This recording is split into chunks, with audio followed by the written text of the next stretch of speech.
ਸਤਿ ਸ਼੍ਰੀ ਅਕਾਲ ਟੀਵੀ ਪੰਜਾਬ ਦੇਖ ਰਹੇ ਸਾਰੇ ਹੀ ਦਰਸ਼ਕਾਂ ਦਾ ਅੱਜ ਦੇ ਇਸ ਬੁਲੇਟਿਨ ਵਿੱਚ ਸਵਾਗਤ ਹੈ। ਖਬਰਾਂ ਦੀ ਸ਼ੁਰੂਆਤ ਕਰਾਂਗੇ ਹੈਡਲਾਈਨਸ ਦੇ ਨਾਲ। ਬੇਸ਼ੱਕ ਲਗਾਤਾਰ ਜਾ ਰਹੀਆਂ ਨੇ ਨੌਕਰੀਆਂ ਤੇ ਕਮਜ਼ੋਰ ਹੋ ਰਹੀ ਆਰਥਿਕਤਾ, ਪਰ ਫੇਰ ਵੀ ਕਿਉਂ ਹੋਰ ਪ੍ਰਵਾਸੀ ਬੁਲਾਉਣਾ ਚਾਹੁੰਦਾ ਹੈ ਕੈਨੇਡਾ? ਦੱਸਾਂਗੇ ਇਮੀਗ੍ਰੇਸ਼ਨ ਮੰਤਰੀ ਨੇ ਇਸ ਦੇ ਉੱਤੇ ਕੀ ਦਿੱਤਾ ਜਵਾਬ। ਵੈਨਕੂਵਰ ਇੰਟਰਨੈਸ਼ਨਲ 에ਅਰਪੋਰਟ ਨੇ ਯਾਤਰੀਆਂ ਦੇ ਲਈ ਜਾਰੀ ਕੀਤੀ ਵਿਸ਼ੇਸ਼ ਜਾਣਕਾਰੀ, ਨਾਲ ਦੱਸਾਂਗੇ ਕਿਹੜੀ ਸ਼ੁਰੂ ਕੀਤੀ ਗਈ ਹੈ ਮੁਹਿੰਮ। ਬ੍ਰਿਟਿਸ਼ ਕੋਲੰਬੀਆ ਅੰਦਰ ਇੱਕ ਸਕੂਲ ਵਿੱਚੋਂ ਸਾਹਮਣੇ ਆਇਆ ਕੋਵਿਡ-19 ਦੇ ਮਰੀਜ਼ ਦਾ ਮਾਮਲਾ, ਤੁਰੰਤ ਬੰਦ ਕੀਤਾ ਗਿਆ ਸਕੂਲ। ਓਨਟਾਰੀਓ ਵੀ ਸ਼ੁਰੂ ਕਰੇਗਾ ਕੋਵਿਡ-19 ਮਰੀਜ਼ਾਂ ਨੂੰ ਟ੍ਰੇਸ ਕਰਨ ਦੇ ਲਈ ਐਪਲੀਕੇਸ਼ਨ, ਦੱਸਾਂਗੇ ਕਿਵੇਂ ਹੋਵੇਗਾ ਕੰਮ। ਬਲਾਕ ਕਿਊਬੈਕ ਪਾਰਟੀ ਦੇ ਪ੍ਰਧਾਨ ਨੇ ਕਿਹਾ ਕਿ ਉਹਨਾਂ ਨੂੰ ਨਹੀਂ ਲੱਗਦਾ ਕਿ ਉਹਨਾਂ ਦੇ ਐਮਪੀ ਨੇ ਜਗਮੀਤ ਸਿੰਘ ਨਾਲ ਕੀਤਾ ਨਸਲੀ ਭੇਦਭਾਵ ਵਰਗਾ ਵਤੀਰਾ। ਦੱਸਾਂਗੇ ਅੱਜ ਜਸਟਿਨ ਟਰੂਡੋ ਨੇ ਕਿਵੇਂ ਜਗਮੀਤ ਸਿੰਘ ਦੇ ਪੱਖ ਦੀ ਕੀਤੀ ਗੱਲ। ਟੈਲਸ ਨੇ ਵੀ 5G ਲਾਂਚ ਕਰਨ ਦੇ ਲਈ ਕੀਤਾ ਐਲਾਨ, ਦੱਸਾਂਗੇ ਪਹਿਲਾਂ ਕੈਨੇਡਾ ਦੇ ਕਿਹੜੇ ਸ਼ਹਿਰਾਂ ਵਿੱਚ ਸ਼ੁਰੂ ਹੋ ਰਿਹਾ ਹੈ 5G ਨੈਟਵਰਕ। ਕੈਨੇਡਾ ਸਰਕਾਰ ਨੂੰ 2020 ਦੌਰਾਨ ਪੈਣ ਵਾਲੇ ਘਾਟੇ ਦੇ ਬਾਰੇ ਇੱਕ ਰਿਪੋਰਟ ਜਾਰੀ, ਦੱਸਾਂਗੇ ਅੰਕੜੇ ਤੇ ਨਾਲ ਹੀ ਦੱਸਾਂਗੇ ਕਿਸ ਤਰ੍ਹਾਂ ਤੇ ਕਿੰਨੀ ਕੈਨੇਡਾ ਦੀ ਆਰਥਿਕਤਾ ਹੋ ਚੁੱਕੀ ਹੈ ਕਮਜ਼ੋਰ। ਕੈਨੇਡਾ ਭਰ ਤੋਂ ਕੋਵਿਡ-19 ਸੰਬੰਧੀ ਦੱਸਾਂਗੇ ਅੰਕੜੇ ਤੇ ਦਵਾਂਗੇ ਹਰ ਸੂਬੇ ਤੋਂ ਜਾਣਕਾਰੀ ਕਿ ਕਿੰਨੇ ਰਹਿ ਗਏ ਨੇ ਐਕਟਿਵ ਕੇਸ। ਬ੍ਰਿਟਿਸ਼ ਕੋਲੰਬੀਆ ਦੇ ਸਿਹਤ ਅਧਿਕਾਰੀਆਂ ਨੇ ਦਿੱਤੀ ਸਟਰੀਟਸ ਦੇ ਉੱਤੇ ਖਤਰਨਾਕ ਨਸ਼ੇ ਦੀ ਮੌਜੂਦਗੀ ਦੇ ਬਾਰੇ ਜਾਣਕਾਰੀ, ਦੱਸਾਂਗੇ ਕਿਹੜਾ ਉਹ ਨਸ਼ਾ। ਇਸ ਤਰ੍ਹਾਂ ਹੀ ਬੁਲੇਟਿਨ ਦੀ ਸ਼ੁਰੂਆਤ ਕਰਦੇ ਹਾਂ। ਸਭ ਤੋਂ ਪਹਿਲਾਂ ਤੁਹਾਨੂੰ ਖਬਰ ਦੱਸਦੇ ਹਾਂ ਕਿ ਜਿਵੇਂ ਕਿ ਕੈਨੇਡਾ ਭਰ ਦੇ ਵਿੱਚ ਆਰਥਿਕਤਾ ਕਮਜ਼ੋਰ ਹੁੰਦੀ ਜਾ ਰਹੀ ਹੈ, ਜਿਸ ਦੇ ਅੰਕੜੇ ਵੀ ਸਾਹਮਣੇ ਆਏ ਨੇ, ਉਹ ਤੁਹਾਨੂੰ ਅੱਜ ਇਸ ਬੁਲੇਟਿਨ ਵਿੱਚ ਅਸੀਂ ਦੱਸਾਂਗੇ ਵੀ। ਇਸ ਦੇ ਨਾਲ ਹੀ ਬੇਰੁਜ਼ਗਾਰੀ ਦਰ ਵੀ ਵੱਧਦੀ ਜਾ ਰਹੀ ਹੈ ਤੇ ਜਿੱਥੇ ਇੱਕ ਪਾਸੇ ਕੰਮ ਘਟਦਾ ਜਾ ਰਿਹਾ ਹੈ, ਇਹ ਕੋਵਿਡ-19 ਦੇ ਕਰਕੇ ਬੇਸ਼ੱਕ ਕੁਝ ਸਮੇਂ ਲਈ ਹਾਲਾਤ ਨੇ, ਪਰ ਕਾਫੀ ਦੇਰ ਤੱਕ ਇਸ ਦਾ ਅਸਰ ਰਹੇਗਾ ਅਜਿਹਾ ਮਾਹਰਾਂ ਦੇ ਵੱਲੋਂ ਕਹਿਣਾ ਹੈ। ਤਾਂ ਦੂਜੇ ਪਾਸੇ ਇਮੀਗ੍ਰੇਸ਼ਨ ਮੰਤਰੀ ਨੂੰ ਸਵਾਲ ਪੁੱਛੇ ਜਾ ਰਹੇ ਨੇ ਕਿ ਫਿਰ ਵੀ ਪ੍ਰਵਾਸੀਆਂ ਨੂੰ ਬੁਲਾਉਣਾ ਕੈਨੇਡਾ ਵਿੱਚ ਜਾਰੀ ਕਿਉਂ ਹੈ। ਇੱਕ ਇੰਗਲਿਸ਼ ਅਖਬਾਰ ਦੇ ਵਿੱਚ ਛਪੇ ਇਮੀਗ੍ਰੇਸ਼ਨ ਮੰਤਰੀ ਮਾਰਕੋ ਮੈਂਡੀਚੀਨੋ ਦੇ ਇੰਟਰਵਿਊ ਦੇ ਵਿੱਚ ਉਹਨਾਂ ਨੇ ਇਸ ਗੱਲ ਦੇ ਉੱਤੇ ਸਾਫ਼ ਕੀਤਾ ਕਿ 2020 ਤੱਕ ਜੋ 1 ਮਿਲੀਅਨ ਤੋਂ ਵੱਧ ਪ੍ਰਵਾਸੀਆਂ ਨੂੰ ਬੁਲਾਉਣ ਦਾ ਕੈਨੇਡਾ ਦੇ ਵਿੱਚ ਟੀਚਾ ਰੱਖਿਆ ਗਿਆ, ਉਸ ਦੇ ਪਿੱਛੇ ਕਾਰਨ ਇਹ ਹੈ ਕਿ ਆਉਂਦੇ ਇੱਕ ਦਹਾਕੇ ਦੇ ਵਿੱਚ ਕੈਨੇਡਾ ਦੇ ਵਿੱਚ 9 ਮਿਲੀਅਨ ਤੋਂ ਵੱਧ ਵਿਅਕਤੀ ਨੇ ਜੋ ਉਹ ਰਿਟਾਇਰ ਹੋ ਜਾਣਗੇ, ਯਾਨੀ ਕਿ ਬਹੁਤ ਜ਼ਿਆਦਾ ਵੱਡੀ ਗਿਣਤੀ ਦੇ ਵਿੱਚ ਆਬਾਦੀ ਕੈਨੇਡਾ ਦੇ ਅੰਦਰ ਬਜ਼ੁਰਗ ਹੋ ਰਹੀ ਹੈ, ਜਿਸ ਤੋਂ ਬਾਅਦ ਉਹਨਾਂ ਨੂੰ ਪੈਨਸ਼ਨਾਂ ਵੀ ਦੇਣੀਆਂ ਨੇ, ਜਿਸ ਕਰਕੇ ਆਰਥਿਕਤਾ ਦੇ ਉੱਤੇ ਹੋਰ ਜ਼ਿਆਦਾ ਬੋਝ ਵਧੇਗਾ। ਇਸ ਦੇ ਨਾਲ ਹੀ ਸਿਰਫ ਪੈਨਸ਼ਨਾਂ ਦੇਣ ਦੇ ਉੱਤੇ ਹੀ ਨਿਰਭਰ ਨਹੀਂ ਕਰਦਾ ਜੋ ਆਰਥਿਕਤਾ ਨੂੰ ਲੈ ਕੇ ਇਸ ਸਮੇਂ ਜੋ ਫੈਸਲੇ ਲਏ ਜਾ ਰਹੇ ਨੇ, ਸਗੋਂ ਇਹ ਵੀ ਹੈ ਕਿ ਲੇਬਰ ਮਾਰਕੀਟ ਦੇ ਵਿੱਚ ਲੇਬਰ ਦੀ ਕਮੀ ਵੀ ਵੱਡੀ ਗਿਣਤੀ 'ਚ ਪਾਈ ਜਾਵੇਗੀ। ਆਉਂਦੇ ਇੱਕ ਦਹਾਕੇ ਤੱਕ ਦੀ ਦੂਰ ਅੰਦੇਸ਼ੀ ਨੂੰ ਦੇਖਦੇ ਹੋਏ ਇਹ ਫੈਸਲੇ ਲਏ ਜਾ ਰਹੇ ਨੇ ਤਾਂ ਕਿ ਉਸ ਸਮੇਂ ਤੱਕ ਕੈਨੇਡਾ ਨੂੰ ਕਾਮਿਆਂ ਦੀ ਕਮੀ ਦੇ ਨਾਲ ਜ਼ਿਆਦਾ ਚੁਣੌਤੀਆਂ ਦਾ ਸਾਹਮਣਾ ਨਾ ਕਰਨਾ ਪਵੇ। ਇਸ ਕਰਕੇ ਵੱਡੀ ਗਿਣਤੀ ਦੇ ਵਿੱਚ ਪ੍ਰਵਾਸੀ ਬੁਲਾਏ ਜਾ ਰਹੇ ਨੇ, ਜਿਸ ਦੇ ਵਿੱਚ ਇਹ ਵੀ ਸਥਾਈ ਬਣਾਇਆ ਜਾਂਦਾ ਹੈ ਕਿ ਜਿਹੜੇ ਪ੍ਰਵਾਸੀ ਆ ਰਹੇ ਨੇ ਉਹ ਪੜ੍ਹੇ ਲਿਖੇ ਹੋਣ ਜਾਂ ਫਿਰ ਉਹ ਆਰਥਿਕ ਤੌਰ ਦੇ ਉੱਤੇ ਮਜ਼ਬੂਤ ਹੋਣ। ਇਸੇ ਕਰਕੇ ਕਈ ਜ਼ਰੀਏ ਨੇ ਜੋ ਕੈਨੇਡਾ ਦੇ ਵਿੱਚ ਆਉਣ ਦੇ, ਉਹ ਇਸ ਦੇ ਉੱਤੇ ਹੀ ਨਿਰਭਰ ਕਰਦੇ ਨੇ। ਜਾਂ ਤਾਂ ਉਹ ਆਉਂਦੇ ਨੇ ਜੋ ਕਾਫੀ ਜ਼ਿਆਦਾ ਪੜ੍ਹੇ ਲਿਖੇ ਨੇ ਤੇ ਉਸ ਤੋਂ ਬਾਅਦ ਉਹ ਪੱਕੇ ਹੁੰਦੇ ਨੇ, ਜਾਂ ਫਿਰ ਉਹ ਸਟੂਡੈਂਟ ਵੀਜ਼ਾ ਦੇ ਉੱਤੇ ਆਉਂਦੇ ਨੇ ਕਿ ਇੱਥੇ ਆ ਕੇ ਉਹ ਪੜ੍ਹ ਲੈਂਦੇ ਨੇ, ਉਹ ਵੀ ਪੜ੍ਹੇ ਲਿਖਿਆਂ ਦੀ ਆਬਾਦੀ ਦੇ ਵਿੱਚ ਆਉਂਦੇ ਨੇ। ਜਾਂ ਫਿਰ ਜਿਹੜੇ ਕਾਫੀ ਪੈਸਾ ਲਾ ਕੇ ਆਉਂਦੇ ਨੇ, ਇਨਵੈਸਟ ਕਰ ਦਿੰਦੇ ਨੇ, ਇੱਕ ਵਾਰ ਨਿਵੇਸ਼ ਕਰ ਦਿੰਦੇ ਨੇ, ਜਿਸ ਤੋਂ ਬਾਅਦ ਆਰਥਿਕਤਾ ਦੇ ਵਿੱਚ ਉਹ ਕੈਨੇਡਾ ਦੀ ਨੂੰ ਮਜ਼ਬੂਤ ਕਰਨ 'ਚ ਹਿੱਸਾ ਪਾਉਂਦੇ ਨੇ। ਇੱਥੇ ਵਿਅਕਤੀਆਂ ਨੂੰ ਕੰਮ ਵੀ ਉਹਨਾਂ ਦੇ ਰਾਹੀਂ ਮਿਲਦਾ ਹੈ ਜੋ ਕਿ ਕਾਫੀ ਫਾਇਦੇਮੰਦ ਹੁੰਦਾ ਹੈ, ਜਿਸ ਕਰਕੇ ਇਹੀ ਕਾਰਨ ਹੈ ਕਿ ਇੰਟਰਨੈਸ਼ਨਲ ਸਟੂਡੈਂਟਸ ਨੂੰ ਲਗਾਤਾਰ ਬੁਲਾਉਣਾ ਤੇ ਉਹਨਾਂ ਨੂੰ ਪੱਕੇ ਕਰਨ ਤਹਿਤ ਅੱਗੇ ਤੱਕ ਪ੍ਰਕਿਰਿਆ ਨੂੰ ਜਾਰੀ ਰੱਖਣਾ। ਜਿਹੜੇ ਪਹਿਲਾਂ ਇਮੀਗ੍ਰੇਸ਼ਨ ਮੰਤਰੀ ਸੀ ਉਹਨਾਂ ਦੇ ਵੱਲੋਂ ਵੀ ਇਹੋ ਕਿਹਾ ਜਾਂਦਾ ਸੀ ਤੇ ਹੁਣ ਜੋ ਮੌਜੂਦਾ ਇਮੀਗ੍ਰੇਸ਼ਨ ਮੰਤਰੀ ਨੇ ਉਹ ਵੀ ਇਹੋ ਕਹਿੰਦੇ ਨੇ ਕਿ ਜਿਹੜੀ ਪੜ੍ਹੀ ਲਿਖੀ ਆਬਾਦੀ ਹੈ ਕੈਨੇਡਾ ਦੇ ਵਿੱਚ ਆਉਂਦੇ ਸਮੇਂ ਦੇ ਵਿੱਚ ਉਹ ਹੀ ਹੋਵੇਗੀ ਜੋ ਕਿ ਕਾਫੀ ਜ਼ਿਆਦਾ ਫਾਇਦੇਮੰਦ ਹੋਵੇਗੀ। ਤੇ ਕੈਨੇਡਾ ਦੇ ਵਿੱਚ ਇਸ ਸਮੇਂ ਪ੍ਰਵਾਸੀਆਂ ਦੀ ਲੋੜ ਨੂੰ ਪੂਰੇ ਕਰਨ ਦੇ ਵਾਸਤੇ ਜਿਹੜੇ ਕਦਮ ਚੁੱਕੇ ਜਾ ਰਹੇ ਨੇ ਉਹ ਇਸੇ ਦੇ ਆਧਾਰ ਤੇ ਚੁੱਕੇ ਜਾ ਰਹੇ ਨੇ। ਅਗਲੀ ਖਬਰ ਹੈ ਕਿ ਵੈਨਕੂਵਰ ਇੰਟਰਨੈਸ਼ਨਲ 에ਅਰਪੋਰਟ ਦੇ ਵੱਲੋਂ ਯਾਤਰੀਆਂ ਦੇ ਵਾਸਤੇ ਜਾਣਕਾਰੀ ਜਾਰੀ ਕੀਤੀ ਗਈ ਹੈ ਕਿ ਹਰ ਇੱਕ ਦੇ ਵਾਸਤੇ ਪੂਰਾ ਸਮਾਂ ਮਾਸਕ ਪਾਉਣਾ ਤਾਂ ਲਾਜ਼ਮੀ ਹੈ ਹੀ, ਸਗੋਂ 에ਅਰਪੋਰਟ ਦੇ ਵੱਲੋਂ ਇੱਕ ਮੁਹਿੰਮ ਸ਼ੁਰੂ ਕੀਤੀ ਗਈ ਹੈ ਸੁਰੱਖਿਆ ਨੂੰ ਲੈ ਕੇ। ਉਹ ਕੀ ਹੈ ਤੁਹਾਨੂੰ ਦੱਸਦੇ ਹਾਂ। ਵੈਨਕੂਵਰ ਦੇ ਇੰਟਰਨੈਸ਼ਨਲ 에ਅਰਪੋਰਟ ਦੇ ਵੱਲੋਂ ਜਾਣਕਾਰੀ ਜਾਰੀ ਕੀਤੀ ਗਈ ਹੈ ਕਿ ਜਿਹੜੇ ਵੀ ਵਿਅਕਤੀ 에ਅਰਪੋਰਟ ਦੇ ਅੰਦਰ ਆਉਂਦੇ ਨੇ ਉਹਨਾਂ ਨੂੰ ਸਾਰਾ ਸਮਾਂ ਮਾਸਕ ਪਾ ਕੇ ਰੱਖਣਾ ਪਵੇਗਾ। ਹੁਣ ਤੱਕ ਇਸ ਸੰਬੰਧੀ ਜਿਹੜੀਆਂ ਹਦਾਇਤਾਂ ਸਨ ਉਸ ਮੁਤਾਬਕ ਇਹ ਸੀ ਕਿ ਜਦੋਂ ਸਿਕਿਉਰਿਟੀ ਚੈੱਕ ਹੋਣਾ ਹੈ ਉਸ ਸਮੇਂ ਮਾਸਕ ਪਾਇਆ ਹੋਣਾ ਜ਼ਰੂਰੀ ਚਾਹੀਦਾ ਹੈ ਤੇ ਜਦੋਂ ਜਹਾਜ਼ ਦੇ ਵਿੱਚ ਬੈਠਣਾ ਹੈ ਉਸ ਸਮੇਂ ਮਾਸਕ ਪਾਇਆ ਹੋਣਾ ਜ਼ਰੂਰੀ ਚਾਹੀਦਾ ਹੈ। ਪਰ ਇਸ ਦੌਰਾਨ ਹੋਰ ਜ਼ਿਆਦਾ ਜਾਣਕਾਰੀ ਇਸ ਦੇ ਉੱਤੇ ਜਾਰੀ ਕੀਤੀ ਗਈ ਹੈ ਤੇ ਨਾਲ ਹੀ ਕਿਹਾ ਗਿਆ ਕਿ 에ਅਰਪੋਰਟ ਵਿੱਚ ਹੁਣ ਕਿਸੇ ਵੀ ਥਾਂ ਦੇ ਉੱਤੇ ਵਿਅਕਤੀ ਜਦੋਂ ਮੌਜੂਦ ਹੋਣਗੇ ਤਾਂ ਉਹਨਾਂ ਦੇ ਮਾਸਕ ਪਾਇਆ ਹੋਇਆ ਜ਼ਰੂਰੀ ਚਾਹੀਦਾ ਹੈ।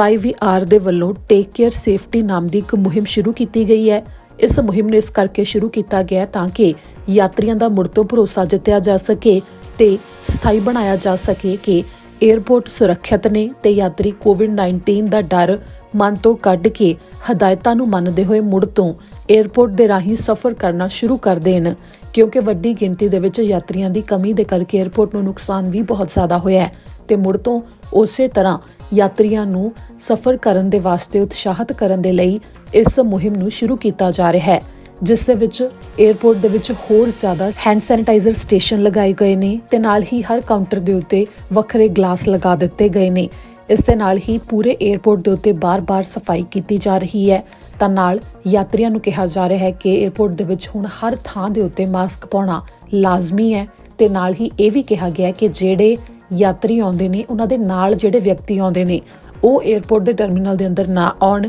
ਕੋਸ਼ਿਸ਼ ਕੀਤੀ ਜਾਵੇ ਕਿ ਜਿਨ੍ਹਾਂ ਦੇ ਕੋਲ ਟਿਕਟਸ ਹੈਗੀਆਂ ਨੇ ਉਹ ਹੀ 에ਅਰਪੋਰਟ ਦੇ ਅੰਦਰ ਆਉਣ। ਬ੍ਰਿਟਿਸ਼ ਕੋਲੰਬੀਆ ਦੇ ਵਿੱਚ ਕਾਫੀ ਦਿਨ ਤੋਂ ਮੌਤ ਦਾ ਤਾਂ ਕੋਵਿਡ-19 ਨੂੰ ਲੈ ਕੇ ਕੋਈ ਮਾਮਲਾ ਸਾਹਮਣੇ ਨਹੀਂ ਆਇਆ, ਪਰ ਮਰੀਜ਼ਾਂ ਦੀ ਗਿਣਤੀ ਜ਼ਰੂਰ ਸਾਹਮਣੇ ਆ ਰਹੀ ਹੈ। ਜੋ ਅੱਜ ਮਾਮਲੇ ਸਾਹਮਣੇ ਆਏ ਨੇ ਉਸ ਦੇ ਵਿੱਚ 8 ਕੁੱਲ ਮਾਮਲੇ ਨੇ ਜਿਹੜੇ ਕੋਵਿਡ-19 ਦੇ ਨਵੇਂ ਉਹ ਸਾਹਮਣੇ ਆਏ। ਇਸ ਦੇ ਵਿੱਚ ਬ੍ਰਿਟਿਸ਼ ਕੋਲੰਬੀਆ ਤੋਂ ਸਿਹਤ ਅਧਿਕਾਰੀ ਡਾਕਟਰ ਬੋਨੀ ਹੈਨਰੀ ਨੇ ਜਦੋਂ ਜਾਣਕਾਰੀ ਦਿੱਤੀ ਤਾਂ ਇਹ ਵੀ ਕਿਹਾ ਕਿ ਫਰੇਜ਼ਰ ਹੈਲਥ ਰੀਜਨ ਦੇ ਵਿੱਚ ਹੀ ਇੱਕ ਇੰਡੀਪੈਂਡੈਂਟ ਸਕੂਲ ਉਸ ਦੇ ਵਿੱਚ ਇੱਕ ਵਿਅਕਤੀ ਨੂੰ ਕੋਵਿਡ-19 ਤੋਂ ਪੀੜਤ ਪਾਇਆ ਗਿਆ। ਕੋਈ ਵਿਦਿਆਰਥੀ ਨਹੀਂ ਸੀ, ਸਗੋਂ ਐਡਮਿਨਿਸਟ੍ਰੇਸ਼ਨ ਦੇ ਵਿੱਚ ਕੰਮ ਕਰਦਾ ਸੀ ਵਿਅਕਤੀ, ਉਸ ਨੂੰ ਕੋਵਿਡ-19 ਦਾ ਮਰੀਜ਼ ਪਾਇਆ ਗਿਆ, ਜਿਸ ਤੋਂ ਬਾਅਦ ਸਕੂਲ ਨੂੰ ਉਸੇ ਸਮੇਂ ਬੰਦ ਕਰ ਦਿੱਤਾ ਗਿਆ। ਇੱਥੇ ਜ਼ਿਕਰਯੋਗ ਹੈ ਕਿ ਮਾਰਚ ਤੋਂ ਇਸ ਸਮੇਂ ਤੱਕ ਸਕੂਲਾਂ ਨੂੰ ਬੰਦ ਕਰਨ ਦੇ ਬਾਰੇ ਫੈਸਲੇ ਬ੍ਰਿਟਿਸ਼ ਕੋਲੰਬੀਆ ਸਰਕਾਰ ਦੇ ਵੱਲੋਂ ਲਏ ਗਏ ਸਨ, ਜਿਸ ਤੋਂ ਬਾਅਦ ਜੂਨ ਦੀ ਸ਼ੁਰੂਆਤ ਦੇ ਵਿੱਚ ਮੁੜ ਤੋਂ ਸਕੂਲ ਖੋਲ੍ਹੇ ਤਾਂ ਗਏ ਪਰ ਕੁਝ ਦਿਨ ਵਾਸਤੇ। ਇਸ ਦੇ ਨਾਲ ਹੀ ਹੁਣ ਤੱਕ ਇਸ ਦੇ ਉੱਤੇ ਬਾਰ-ਬਾਰ ਜਾਣਕਾਰੀ ਇਹੋ ਦਿੱਤੀ ਜਾ ਰਹੀ ਸੀ ਕਿ ਜੂਨ ਦੇ ਵਿੱਚ ਜਦੋਂ ਤੋਂ ਸਕੂਲ ਖੁੱਲ੍ਹੇ ਨੇ ਉਦੋਂ ਤੋਂ ਸਕੂਲਾਂ ਤੋਂ ਕੋਈ ਵੀ ਕੋਵਿਡ-19 ਦਾ ਮਾਮਲਾ ਸਾਹਮਣੇ ਨਹੀਂ ਆਇਆ, ਪਰ ਹੁਣ ਇੱਕ ਮਾਮਲਾ ਸਾਹਮਣੇ ਆ ਗਿਆ ਹੈ। ਇਸ ਦੌਰਾਨ ਸਕੂਲ ਦਾ ਨਾਮ ਦੱਸਣ ਤੋਂ ਅਧਿਕਾਰੀ ਨੇ ਇਨਕਾਰ ਕਰ ਦਿੱਤਾ, ਪਰ ਇਹ ਜ਼ਰੂਰ ਦੱਸਿਆ ਕਿ ਫਰੇਜ਼ਰ ਹੈਲਥ ਰੀਜਨ ਦੇ ਵਿੱਚ ਇਹ ਮਾਮਲਾ ਸਾਹਮਣੇ ਆਇਆ ਹੈ ਸਕੂਲ ਤੋਂ, ਜਿਸ ਤੋਂ ਬਾਅਦ ਜਾਣਕਾਰੀ ਦਿੰਦੇ ਹੋਏ ਵੀ ਕਿਹਾ ਗਿਆ ਕਿ ਸਕੂਲ ਵੱਲੋਂ ਹੁਣ ਮੁੜ ਤੋਂ ਸਿਰਫ ਆਨਲਾਈਨ ਹੀ ਕੰਮ ਕੀਤਾ ਜਾਵੇਗਾ। ਸਾਰਾ ਉਹਨਾਂ ਦੇ ਵੱਲੋਂ ਸਕੂਲ ਦੇ ਵਿੱਚ ਆਉਣ ਦੇ ਬਾਰੇ ਕੰਮ ਬੰਦ ਕਰ ਦਿੱਤਾ ਗਿਆ। ਫਿਲਹਾਲ ਹੁਣ ਅੱਗੇ ਇਸ ਦੇ ਉੱਤੇ ਕੀ ਕਦਮ ਚੁੱਕਿਆ ਜਾਂਦਾ ਹੈ ਉਹ ਜੋ ਅਪਡੇਟ ਆਵੇਗੀ ਉਹ ਤੁਹਾਨੂੰ ਅਸੀਂ ਦੱਸਾਂਗੇ। ਜਿਵੇਂ ਕਿ ਅਸੀਂ ਤੁਹਾਨੂੰ ਕਾਫੀ ਦੇਰ ਪਹਿਲਾਂ ਦੱਸਿਆ ਸੀ ਕਿ ਅਲਬਰਟਾ ਦੇ ਵਿੱਚ ਕੋਵਿਡ-19 ਦੇ ਮਰੀਜ਼ਾਂ ਨੂੰ ਟਰੇਸ ਕਰਨ ਦੇ ਵਾਸਤੇ ਇੱਕ ਐਪਲੀਕੇਸ਼ਨ ਸ਼ੁਰੂ ਕੀਤੀ ਗਈ ਹੈ, ਜਿਸ ਦੇ ਵਿੱਚ ਬਲੂਟੁੱਥ ਦੇ ਰਾਹੀਂ ਇਹ ਪਤਾ ਲੱਗੇਗਾ ਕਿ ਆਖਿਰ ਜਿਹੜਾ ਕੋਵਿਡ-19 ਦਾ ਮਰੀਜ਼ ਹੈ ਉਹ ਕਿਹੜੇ ਤੰਦਰੁਸਤ ਮਰੀਜ਼ਾਂ ਦੀ ਸੰਪਰਕ ਵਿੱਚ ਆ ਗਿਆ, ਜਿਸ ਤੋਂ ਬਾਅਦ ਉਹਨਾਂ ਨੂੰ ਜਾਣਕਾਰੀ ਦਿੱਤੀ ਜਾਵੇਗੀ ਕਿ ਉਹ 14 ਦਿਨ ਦੇ ਵਾਸਤੇ ਆਪਣੇ ਆਪ ਨੂੰ ਵੱਖਰੇ ਤੌਰ ਤੇ ਰੱਖ ਲੈਣ। ਤਾਂ ਕੁਝ ਇਸੇ ਤਰ੍ਹਾਂ ਓਨਟਾਰੀਓ ਦੇ ਵਿੱਚ ਜਿਵੇਂ ਤਿਆਰੀ ਕੀਤੀ ਜਾ ਰਹੀ ਹੈ ਕਿ ਸੈਕਿੰਡ ਵੇਵ ਜਿਹੜੀ ਆਉਣੀ ਹੈ ਕੋਵਿਡ-19 ਨੂੰ ਲੈ ਕੇ ਉਸ ਨਾਲ ਨਜਿੱਠਣ ਵਾਸਤੇ ਸਖਤ ਕਦਮ ਹੁਣੇ ਤੋਂ ਚੁੱਕੇ ਜਾ ਰਹੇ ਨੇ, ਤਾਂ ਉਸ ਦੇ ਵਿੱਚ ਇਹ ਵੀ ਸ਼ਾਮਲ ਹੈ ਕਿ ਓਨਟਾਰੀਓ ਦੇ ਵਿੱਚ ਐਪਲੀਕੇਸ਼ਨ ਸ਼ੁਰੂ ਕੀਤੀ ਜਾਵੇਗੀ ਜਿਸ ਰਾਹੀਂ ਮਰੀਜ਼ਾਂ ਨੂੰ ਟਰੈਕ ਕੀਤਾ ਜਾਵੇਗਾ। ਇਸ ਦੇ ਵਿੱਚ ਵੀ ਇਹੋ ਹੈ ਕਿ ਜੋ ਨਿੱਜੀ ਜਾਣਕਾਰੀ ਹੈ ਉਸ ਦੇ ਉੱਤੇ ਧਿਆਨ ਦਿੱਤਾ ਜਾਵੇਗਾ ਕਿ ਕਿਸੇ ਦੀ ਵੀ ਕਿਸੇ ਨਾਲ ਸਾਂਝੀ ਨਾ ਹੋਵੇ। ਜਦੋਂ ਕਿਸੇ ਨੂੰ ਜਾਣਕਾਰੀ ਦਿੱਤੀ ਵੀ ਜਾਣੀ ਹੈ ਕਿ ਉਹ ਕੋਵਿਡ-19 ਦੇ ਮਰੀਜ਼ ਦੇ ਸੰਪਰਕ ਵਿੱਚ ਆਇਆ ਹੈ ਤਾਂ ਉਸ ਨੂੰ ਕੁਝ ਇਸ ਤਰ੍ਹਾਂ ਦਿੱਤੀ ਜਾਵੇਗੀ ਕਿ ਕੋਈ ਅਣਪਛਾਤਾ ਵਿਅਕਤੀ ਹੈ ਉਹ ਤੁਹਾਡੇ ਸੰਪਰਕ ਵਿੱਚ ਆਇਆ ਹੈ, ਕਿਸੇ ਦੀ ਵੀ ਪਛਾਣ ਸਾਂਝੀ ਨਹੀਂ ਕੀਤੀ ਜਾਵੇਗੀ ਤਾਂ ਕਿ ਕਿਸੇ ਦੀ ਵੀ ਨਿੱਜੀ ਜਾਣਕਾਰੀ ਕਿਸੇ ਕੋਲ ਨਾ ਜਾਵੇ। ਤੇ ਇਸ ਐਪਲੀਕੇਸ਼ਨ ਨੂੰ ਫੋਨਸ ਦੇ ਵਿੱਚ ਡਾਊਨਲੋਡ ਕਰਨ ਦੇ ਵਾਸਤੇ ਕਿਹਾ ਜਾਵੇਗਾ, ਜਿਸ ਦੇ ਉੱਤੇ ਹੋਰ ਜਾਣਕਾਰੀ ਵੀ ਦਿੱਤੀ ਜਾਵੇਗੀ। ਇੱਥੇ ਵੀ ਹੈ ਕਿ ਜੋ ਇਹ ਐਪਲੀਕੇਸ਼ਨ ਸ਼ੁਰੂ ਕੀਤੀ ਜਾ ਰਹੀ ਹੈ ਉਸ ਦੇ ਵਿੱਚ ਖਾਸ ਧਿਆਨ ਰੱਖਿਆ ਜਾ ਰਿਹਾ ਹੈ ਕਿ ਕੋਈ ਵੀ ਆਪਣੇ ਨਿੱਜੀ ਤੌਰ ਦੇ ਉੱਤੇ ਕਿਸੇ ਜਾਣਕਾਰੀ ਨੂੰ ਲੈ ਕੇ ਖਤਰੇ ਦੇ ਵਿੱਚ ਕਿਸੇ ਜਾਣਕਾਰੀ ਨਾ ਪਵੇ, ਜਿਸ ਕਰਕੇ ਇਹ ਵੀ ਹੈ ਕਿ ਕਿਸੇ ਨੂੰ ਜ਼ਬਰੀ ਨਹੀਂ ਕਿਹਾ ਜਾ ਸਕਦਾ ਕਿ ਇਸ ਐਪਲੀਕੇਸ਼ਨ ਨੂੰ ਡਾਊਨਲੋਡ ਕਰਨ, ਪਰ ਜ਼ਿਆਦਾ ਤੋਂ ਜ਼ਿਆਦਾ ਲੋਕਾਂ ਨੂੰ ਡਾਊਨਲੋਡ ਕਰਨ ਦੇ ਵਾਸਤੇ ਕਿਹਾ ਜਾਵੇਗਾ, ਜਿਵੇਂ ਕਿ ਅਲਬਰਟਾ ਦੇ ਵਿੱਚ ਹੋਇਆ ਸੀ। ਤੇ ਲੋਕਾਂ ਦੇ ਵੱਲੋਂ ਜੇਕਰ ਇਸ ਐਪਲੀਕੇਸ਼ਨ ਨੂੰ ਡਾਊਨਲੋਡ ਕੀਤਾ ਜਾਂਦਾ ਹੈ ਤਾਂ ਬਲੂਟੁੱਥ ਦੇ ਜ਼ਰੀਏ ਉਹਨਾਂ ਦੀ ਵਿੱਥ ਨੂੰ ਮਿਣ ਕੇ ਇਹ ਉਸ ਤੱਕ ਜਾਣਕਾਰੀ ਪਹੁੰਚਾਉਣ ਦੀ ਕੋਸ਼ਿਸ਼ ਕੀਤੀ ਜਾਵੇਗੀ ਕਿ ਉਹ ਕੋਵਿਡ-19 ਦੇ ਮਰੀਜ਼ ਦੇ ਸੰਪਰਕ ਵਿੱਚ ਆ ਗਏ ਨੇ ਤੇ 14 ਦਿਨ ਵਾਸਤੇ ਉਹਨਾਂ ਨੂੰ ਵੱਖਰੇ ਤੌਰ ਤੇ ਰਹਿਣਾ ਪਵੇਗਾ। ਅਗਲੀ ਖਬਰ ਹੈ ਕਿ ਤੁਸੀਂ ਕੱਲ ਤੋਂ ਇਸ ਸੰਬੰਧੀ ਜਾਣਕਾਰੀ ਤਾਂ ਸੁਣ ਹੀ ਰਹੇ ਹੋਵੋਗੇ ਕਿ ਜਗਮੀਤ ਸਿੰਘ ਨੂੰ ਪਾਰਲੀਮੈਂਟ ਤੋਂ ਬਾਹਰ ਕੀਤਾ ਗਿਆ। ਦਰਅਸਲ ਜਗਮੀਤ ਸਿੰਘ ਦੇ ਵੱਲੋਂ ਸਿਸਟੈਮਿਕ ਰੇਸਿਜ਼ਮ ਦੇ ਖਿਲਾਫ ਇਸ ਸੰਬੰਧੀ ਜੋ ਮਤਾ ਲਿਆਂਦਾ ਗਿਆ ਸੀ ਉਸ ਦੇ ਖਿਲਾਫ ਜਦੋਂ ਬਲਾਕ ਕਿਊਬੈਕ ਪਾਰਟੀ ਦੇ ਕੈਂਪੀ ਦੇ ਵੱਲੋਂ ਇਸ ਸੰਬੰਧੀ ਵੋਟ ਕੀਤੀ ਗਈ ਤੇ ਜੋ ਬੋਲਿਆ ਗਿਆ ਉਸ ਤੋਂ ਬਾਅਦ ਜਗਮੀਤ ਸਿੰਘ ਨੇ ਸਿੱਧਾ ਉਸ ਬਲਾਕ ਕਿਊਬੈਕ ਦੇ ਐਮਪੀ ਨੂੰ ਰੇਸਿਸਟ ਕਹਿ ਦਿੱਤਾ, ਯਾਨੀ ਕਿ ਨਸਲੀ ਟਿੱਪਣੀ ਕਰਨ ਵਾਲਾ। ਤੇ ਫਿਰ ਉਸ ਤੋਂ ਬਾਅਦ ਪਾਰਲੀਮੈਂਟ ਦੇ ਵਿੱਚ ਜਗਮੀਤ ਸਿੰਘ ਨੂੰ ਕਿਹਾ ਗਿਆ ਕਿ ਉਹ ਮਾਫੀ ਮੰਗਣ। ਉਹਨਾਂ ਨੇ ਮਾਫੀ ਮੰਗਣ ਤੋਂ ਇਨਕਾਰ ਕਰ ਦਿੱਤਾ, ਜਿਸ ਤੋਂ ਬਾਅਦ ਉਹਨਾਂ ਨੂੰ ਪਾਰਲੀਮੈਂਟ ਤੋਂ ਬਾਹਰ ਜਾਣ ਦੇ ਵਾਸਤੇ ਕਹਿ ਦਿੱਤਾ ਗਿਆ ਤੇ ਉਹ ਆ ਗਏ। ਤੇ ਇਸ ਤੋਂ ਬਾਅਦ ਅੱਜ ਜੋ ਇਸ ਦੇ ਉੱਤੇ ਅਪਡੇਟ ਸਾਹਮਣੇ ਆਈ ਹੈ ਉਹ ਇਹ ਹੈ ਕਿ ਸਵੇਰੇ ਜਦੋਂ ਪ੍ਰਧਾਨ ਮੰਤਰੀ ਜਸਟਿਨ ਟਰੂਡੋ ਭਾਸ਼ਣ ਦੇ ਰਹੇ ਸਨ ਤਾਂ ਉਸ ਦੌਰਾਨ ਜਦੋਂ ਰਿਪੋਰਟਰਸ ਨੇ ਇਸ ਦੇ ਉੱਤੇ ਪੁੱਛਿਆ ਤਾਂ ਪ੍ਰਧਾਨ ਮੰਤਰੀ ਜਸਟਿਨ ਟਰੂਡੋ ਨੇ ਇੱਕ ਵਾਰ ਵੀ ਜਗਮੀਤ ਸਿੰਘ ਦੇ ਵੱਲੋਂ ਜੋ ਕਦਮ ਚੁੱਕੇ ਗਏ, ਜੋ ਬੋਲਿਆ ਗਿਆ, ਉਸ ਨੂੰ ਗਲਤ ਨਹੀਂ ਕਿਹਾ, ਜਿਸ ਤੋਂ ਬਾਅਦ ਇਹੋ ਮੰਨਿਆ ਜਾ ਰਿਹਾ ਹੈ ਕਿ ਪ੍ਰਧਾਨ ਮੰਤਰੀ ਜਸਟਿਨ ਟਰੂਡੋ ਨੇ ਜਗਮੀਤ ਸਿੰਘ ਦਾ ਬਚਾਅ ਕੀਤਾ ਹੈ। ਤਾਂ ਇਸ ਦੇ ਨਾਲ ਹੀ ਉਹਨਾਂ ਨੇ ਵੀ ਇਹੋ ਜ਼ਿਕਰ ਕੀਤਾ ਕਿ ਸਿਸਟਮਿਕ ਰੇਸਿਜ਼ਮ ਹੈ ਜੋ ਉਸ ਦੇ ਖਿਲਾਫ ਲੜਨਾ ਪਵੇਗਾ ਤੇ ਇਹ ਨਹੀਂ ਹੋਣਾ ਚਾਹੀਦਾ। ਤਾਂ ਇਸ ਦੌਰਾਨ ਉਹਨਾਂ ਦੇ ਵੱਲੋਂ ਉਮੀਦ ਭਰੀਆਂ ਹੀ ਗੱਲਾਂ ਇਸ ਸੰਬੰਧੀ ਕਹੀਆਂ ਗਈਆਂ ਨੇ, ਜਿਸ ਦੇ ਵਿੱਚ ਇੱਕ ਵਾਰ ਵੀ ਜਗਮੀਤ ਸਿੰਘ ਦੇ ਬਾਰੇ ਉਹਨਾਂ ਨੇ ਗਲਤ ਕੁਝ ਵੀ ਨਹੀਂ ਕਿਹਾ ਕਿ ਜਗਮੀਤ ਸਿੰਘ ਨੇ ਕੁਝ ਵੀ ਗਲਤ ਕੀਤਾ ਹੈ। ਇਸ ਤੋਂ ਬਾਅਦ ਜਗਮੀਤ ਸਿੰਘ ਨੇ ਵੀ ਅੱਜ ਸਾਫ਼ ਕਰ ਦਿੱਤਾ ਹੈ ਕਿ ਉਹ ਮਾਫੀ ਇਸ ਦੇ ਉੱਤੇ ਨਹੀਂ ਮੰਗਣਗੇ। ਤਾਂ ਉਧਰ ਬਲਾਕ ਕਿਊਬੈਕ ਪਾਰਟੀ ਦੇ ਪ੍ਰਧਾਨ ਨੇ ਇਸ ਦੇ ਉੱਤੇ ਜਦੋਂ ਬਿਆਨ ਦਿੱਤਾ ਤਾਂ ਕਿਹਾ ਕਿ ਉਹਨਾਂ ਦੇ ਐਮਪੀ ਦੇ ਵੱਲੋਂ ਜਿਹੜੀ ਗੱਲ ਕਹੀ ਗਈ ਸੀ ਉਹ ਕਿਸੇ ਵੀ ਤਰ੍ਹਾਂ ਰੇਸਿਜ਼ਮ ਦੇ ਨਾਲ ਸੰਬੰਧਿਤ ਨਹੀਂ ਸੀ ਤੇ ਜਗਮੀਤ ਸਿੰਘ ਦੇ ਵੱਲੋਂ ਉਹਨਾਂ ਨੂੰ ਨਸਲੀ ਟਿੱਪਣੀ ਕਰਨ ਵਾਲਾ ਕਹਿਣਾ, ਯਾਨੀ ਕਿ ਰੇਸਿਸਟ ਕਹਿਣਾ ਇੱਕ ਗਲਤ ਹੈ। ਜੋ ਉਹਨਾਂ ਦੇ ਵੱਲੋਂ ਕਿਹਾ ਗਿਆ ਹੈ ਕਿ ਉਹਨਾਂ ਨੇ ਅਜਿਹਾ ਕੁਝ ਵੀ ਨਹੀਂ ਕੀਤਾ ਕਿ ਉਹਨਾਂ ਨੂੰ ਰੇਸਿਸਟ ਕਿਹਾ ਜਾਵੇ। ਤਾਂ ਦੂਜੇ ਪਾਸੇ ਜਗਮੀਤ ਸਿੰਘ ਨੇ ਕਿਹਾ ਕਿ ਜੇਕਰ ਉਹ ਇਸ ਦੇ ਉੱਤੇ ਮਾਫੀ ਮੰਗ ਲੈਂਦੇ ਨੇ ਤਾਂ ਉਹ ਕੁਝ ਇਸ ਤਰ੍ਹਾਂ ਹੋਵੇਗਾ ਕਿ ਉਹ ਆਪਣੇ ਜੋ ਸਿਸਟਮਿਕ ਰੇਸਿਜ਼ਮ ਦੇ ਖਿਲਾਫ ਲੜ ਰਹੇ ਨੇ ਉਸ ਤੋਂ ਪਿੱਛੇ ਹਟ ਗਏ ਨੇ, ਜਿਸ ਕਰਕੇ ਉਹਨਾਂ ਕਿਹਾ ਉਹ ਪਿੱਛੇ ਨਹੀਂ ਹਟਣਗੇ ਤੇ ਨਾ ਹੀ ਮਾਫੀ ਮੰਗਣਗੇ। ਤੇ ਉਹਨਾਂ ਦੇ ਵੱਲੋਂ ਸਾਫ਼ ਕਿਹਾ ਗਿਆ ਕਿ ਉਹਨਾਂ ਨੇ ਕੁਝ ਵੀ ਗਲਤ ਨਹੀਂ ਕੀਤਾ, ਜਿਸ ਦੇ ਉੱਤੇ ਅੱਜ ਪ੍ਰਧਾਨ ਮੰਤਰੀ ਜਸਟਿਨ ਟਰੂਡੋ ਨੇ ਵੀ ਜਦੋਂ ਗੱਲ ਕਹੀ ਤਾਂ ਉਹਨਾਂ ਨੇ ਵੀ ਇੱਕ ਵਾਰ ਵੀ ਇਹ ਨਹੀਂ ਕਿਹਾ ਕਿ ਜਗਮੀਤ ਸਿੰਘ ਦੇ ਵੱਲੋਂ ਕੁਝ ਗਲਤ ਕੀਤਾ ਗਿਆ। ਇੱਥੇ ਜ਼ਿਕਰਯੋਗ ਹੈ ਕਿ RCMP ਅਧਿਕਾਰੀ ਦੇ ਵੱਲੋਂ ਮੰਨਿਆ ਗਿਆ ਸੀ ਕਿ ਸਿਸਟਮਿਕ ਰੇਸਿਜ਼ਮ ਉਹਨਾਂ ਦੇ ਡਿਪਾਰਟਮੈਂਟ ਦੇ ਵਿੱਚ ਹੈਗਾ ਏ, ਜਿਸ ਤੋਂ ਬਾਅਦ ਹੀ ਇਸ ਦੇ ਉੱਤੇ ਹੋਰ ਜ਼ਿਆਦਾ ਚਰਚਾ ਛਿੜੀ ਕਿਉਂਕਿ RCMP ਅਧਿਕਾਰੀ ਨੇ ਜੋ ਉਹਨਾਂ ਦੀਆਂ ਕਈ ਵੀਡੀਓ ਸਾਹਮਣੇ ਆਈਆਂ ਨੇ ਕਿ ਨਸਲੀ ਟਿੱਪਣੀਆਂ ਨਾਲ ਸੰਬੰਧਿਤ ਜਾਂ ਫਿਰ ਮੂਲ ਨਿਵਾਸੀਆਂ ਜਾਂ ਕਾਲੇ ਭਾਈਚਾਰੇ ਦੇ ਵਿਅਕਤੀਆਂ ਦੇ ਨਾਲ ਬੁਰਾ ਵਤੀਰਾ ਕਰਨ ਦੇ ਨਾਲ ਸੰਬੰਧਿਤ, ਜਿਸ ਤੋਂ ਬਾਅਦ ਇਹ ਸਵਾਲ ਉੱਠੇ ਨੇ ਤੇ ਪਾਰਲੀਮੈਂਟ ਦੇ ਵਿੱਚ ਹਰ ਵਾਰ ਇਹ ਚਰਚਾ ਦਾ ਵਿਸ਼ਾ ਬਣਦਾ ਹੈ। ਅਗਲੀ ਖਬਰ ਹੈ 5G ਨੈਟਵਰਕ ਦੇ ਬਾਰੇ। ਇਸ ਤੋਂ ਪਹਿਲਾਂ ਕਈ ਕੰਪਨੀਆਂ 5G ਨੈਟਵਰਕ ਨੂੰ ਕੈਨੇਡਾ ਵਿੱਚ ਵੱਖਰੇ ਸ਼ਹਿਰਾਂ ਦੇ ਅੰਦਰ ਲਾਂਚ ਕਰਨ ਦੇ ਬਾਰੇ ਆਪਣੇ ਐਲਾਨ ਕਰ ਚੁੱਕੀਆਂ ਨੇ ਤੇ ਹੁਣ ਤਾਜ਼ਾ ਐਲਾਨ ਟੈਲਸ ਦੇ ਵੱਲੋਂ ਕਰ ਦਿੱਤਾ ਗਿਆ ਹੈ। ਵੈਨਕੂਵਰ ਤੋਂ ਟੈਲਸ ਕਾਰਪੋਰੇਸ਼ਨ ਨੇ ਐਲਾਨ ਕਰ ਦਿੱਤਾ ਹੈ ਕਿ ਉਹ 5G ਨੂੰ ਲੈ ਕੇ ਸ਼ੁਰੂਆਤੀ ਦੌਰ ਦੇ ਵਿੱਚ ਆਪਣੇ ਨੈਟਵਰਕ ਦੇ ਵਾਸਤੇ ਉਸ ਨੂੰ ਫੈਲਾਉਣ ਦੇ ਲਈ ਕੰਮ ਸ਼ੁਰੂ ਕਰ ਚੁੱਕੇ ਨੇ, ਜਿਸ ਦੇ ਲਈ ਉਹਨਾਂ ਨੇ ਵੈਨਕੂਵਰ, ਕੈਲਗਰੀ, ਐਡਮੰਟਨ, ਮੌਂਟਰੀਅਲ ਤੇ ਟੋਰਾਂਟੋ ਵਿੱਚ ਜੂਨ 18 ਦਿਨ ਵੀਰਵਾਰ ਨੂੰ 5G ਨੈਟਵਰਕ ਲਾਂਚ ਕਰਨ ਦੇ ਬਾਰੇ ਜਾਣਕਾਰੀ ਦਿੱਤੀ ਹੈ। ਇਸ ਤੋਂ ਪਹਿਲਾਂ ਇੱਕ ਹਫ਼ਤਾ ਹੋਇਆ ਬੈਲ ਕੈਨੇਡਾ ਦੇ ਵੱਲੋਂ ਐਲਾਨ ਕੀਤਾ ਗਿਆ ਸੀ, ਜਿਨ੍ਹਾਂ ਨੇ 5G ਨੈਟਵਰਕ ਨੂੰ ਵੈਨਕੂਵਰ, ਕੈਲਗਰੀ, ਐਡਮੰਟਨ, ਮੌਂਟਰੀਅਲ ਤੇ ਟੋਰਾਂਟੋ ਵਿੱਚ ਸ਼ੁਰੂ ਕਰਨ ਦੇ ਬਾਰੇ ਐਲਾਨ ਕਰ ਦਿੱਤਾ ਸੀ। ਤੇ ਉਸ ਤੋਂ ਵੀ ਪਹਿਲਾਂ ਰੋਜਰਸ ਕਮਿਊਨੀਕੇਸ਼ਨ ਦੇ ਵੱਲੋਂ